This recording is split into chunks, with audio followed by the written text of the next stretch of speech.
Hi there, it's Monique, business intuitive, futurist, turnaround and development strategist.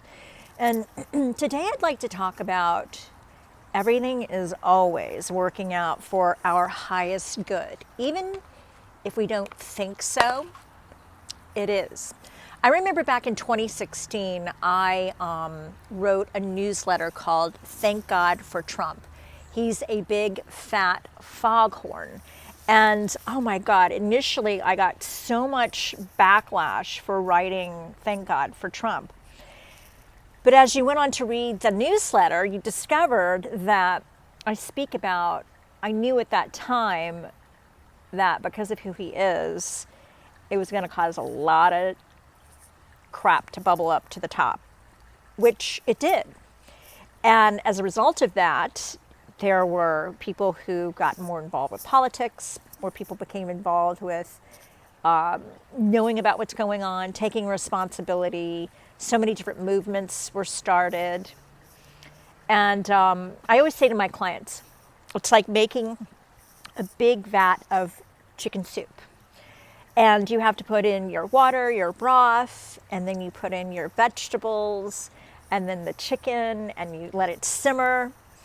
And then after it's simmered, you know, the fat starts to bubble up to the top. And you can scoop that fat out and then have a nice bowl of chicken soup. And then if you freeze it or put it in the refrigerator, then the fat really goes to the top. And it's so easy to scoop out. And that is what I wrote in that newsletter, that it's going to be just like making a pot of chicken soup. All the fat is going to bubble up to the top. And that's exactly what's happened.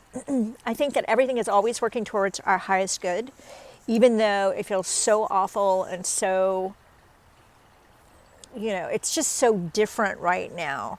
But I really do believe and know that it's going to be for our best. Everything is always working in our best interest.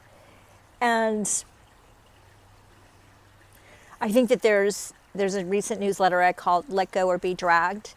And we really get to let things go that aren't working for us anymore. People, places, situations, circumstances that are no longer working, or you're going to be dragged.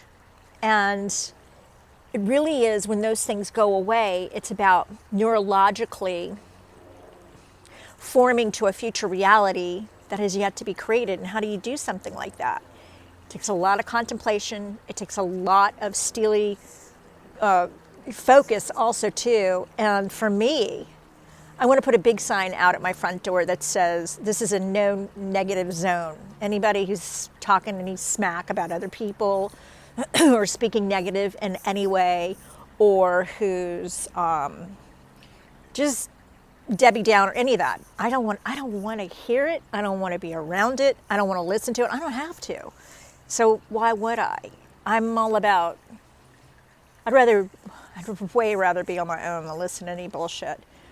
So anyway, I was in a circumstance over the weekend and some people were just like, whoa. And I thought, oh my God, I don't want to hear about all this. And sure enough, if this hawk didn't fly in and we hung out for like an hour, you can see videos on it.